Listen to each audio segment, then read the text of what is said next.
Assalamualaikum warahmatullahi wabarakatuh. Halo teman-teman, semoga semuanya tetap sehat selalu ya. Sebelumnya, perkenalkan nama saya Fitriani, perwakilan dari kelompok 6. Kami dari kelompok 6 akan memaparkan materi tentang perilaku konsumen muslim. Yang akan kami bahas adalah tentang keseimbangan konsumen muslim. Di dalamnya terdapat 3 subpokok pembahasan.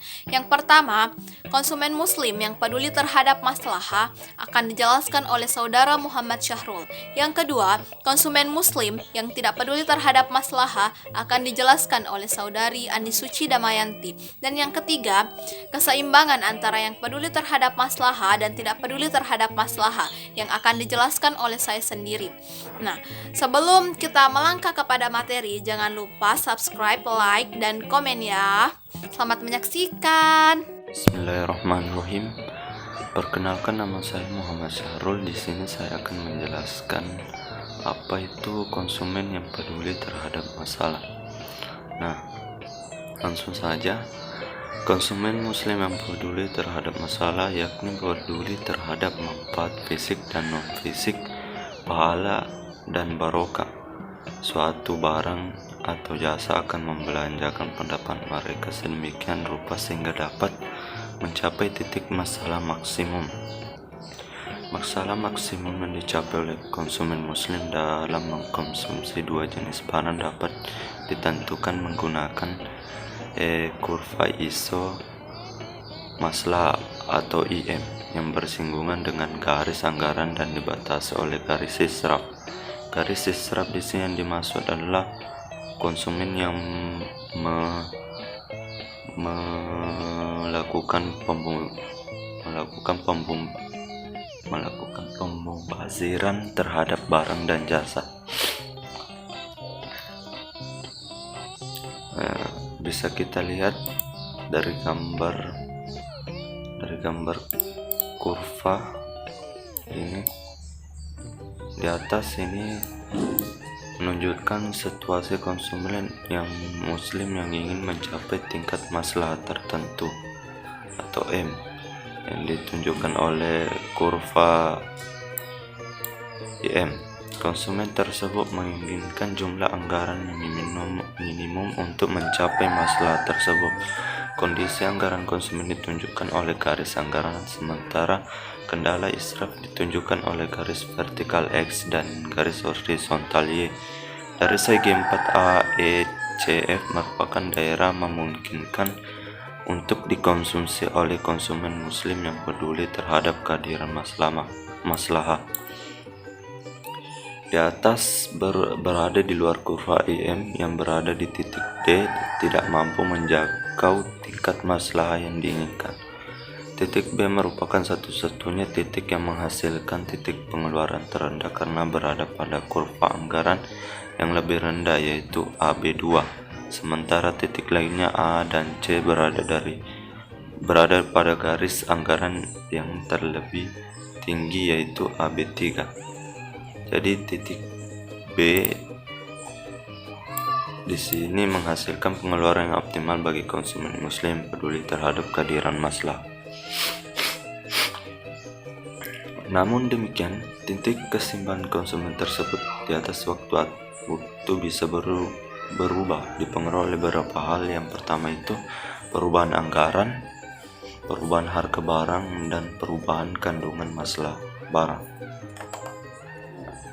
Dapat kita lihat kurva perubahan anggaran ini. Di sini dijelaskan menunjukkan titik C pada bersinggungan antara garis anggaran AB2 dengan kurva IM3 merupakan keseimbangan awal konsumen muslim peduli terhadap masalah. Karena alokasi anggaran atau pendapatan nominal untuk konsumen naik, maka garis anggaran pada gambar di atas bergeser dari AB ke AB3, sehingga titik keseimbangan konsumen bergeser ke titik D atau masalah maksimum pada bersinggungan antara garis anggaran AB3 dengan kurva IM2 mengakibatkan garis israf naik sehingga tingkat zona masalah naik ke M1 ke M2 bertambah luas. Sedangkan jika perubahan harga, misalnya harga barang X turun dengan asumsi bahwa harga barang Y, anggaran dan kandungan masalah barang X dan Y tetap serta tidak melewati garis israf, maka permintaan terhadap barang X tersebut akan naik sehingga titik KKM atau keseimbangan konsumen masalah akan berubah. Dapat disajikan dalam bentuk seperti gambar di bawah ini.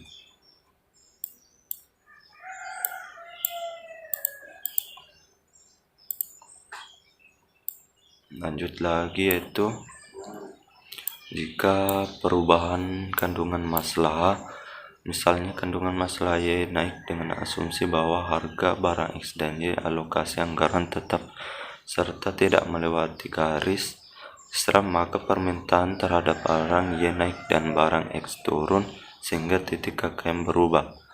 Situasi gambar bisa kita lihat dari bawah ini, di bawah ini. Di atas adalah titik KKM awal karena kandungan masalah Y naik M1 ke M2, maka permintaan titik A pada gambar titik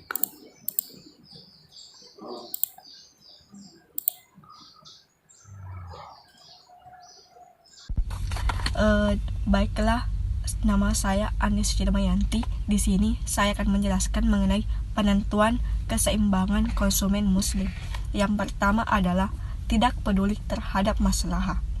Konsumen muslim yang tidak peduli terhadap maslahah diasumsikan rasional secara fisik, bahwa mereka akan membelanjakan pendapatannya sedemikian rupa sehingga kepuasan yang diterimanya maksimum.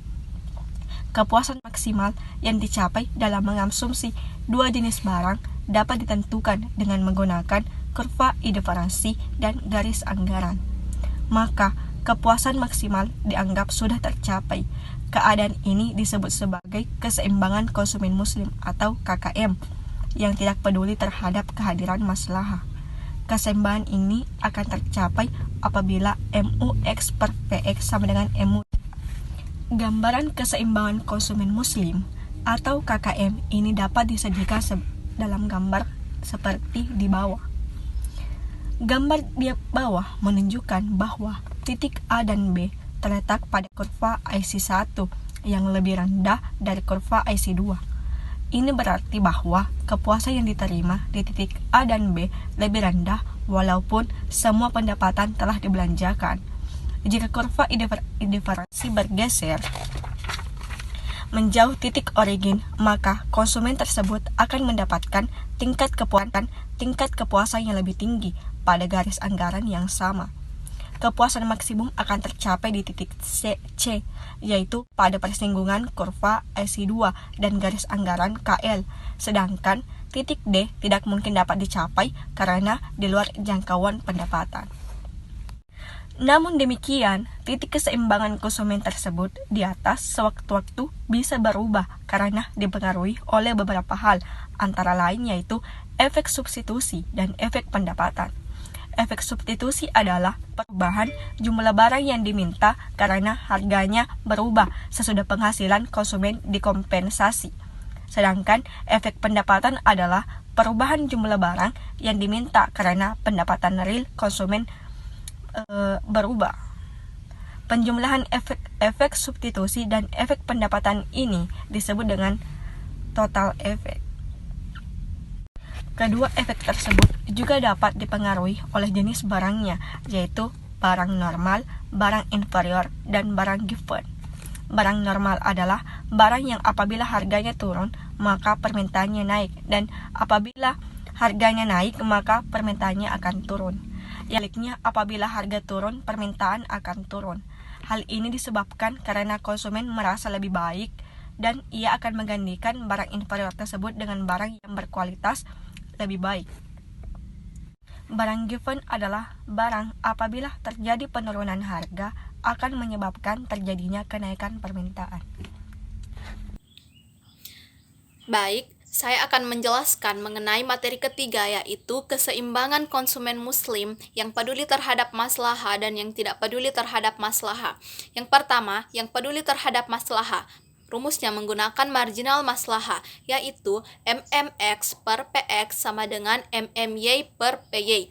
Nah, berdasarkan data yang ada di buku, contohnya begini, ada seorang konsumen muslim yang mengonsumsi dua jenis barang, yaitu barang A dan barang B, dengan jumlah 5 unit dengan harga 15 per unit yang sama. Nah, untuk mendapatkan marginal maksimumnya, maka setiap jenis barang yang dikonsumsi harus memberikan marginal maslahah untuk setiap rupiah yang dibelanjakan. Nah, berdasarkan data bahwa barang A yang dikonsumsi sebanyak 1 unit, sedangkan barang B yang dikonsumsi sebanyak 3 unit, dengan marginal maslahah sebesar 3,00. Selanjutnya, kita beralih kepada yang tidak peduli terhadap maslahah. Nah, yang tidak peduli terhadap maslahah, rumusnya menggunakan marginal utility, yaitu MUX per PX sama dengan MUY per PY. Berdasarkan contoh yang ada di buku, bahwa ada orang yang mengonsumsi dua jenis barang, yaitu barang A dan barang B, masing-masing 5 unit dengan harga 15 per unit.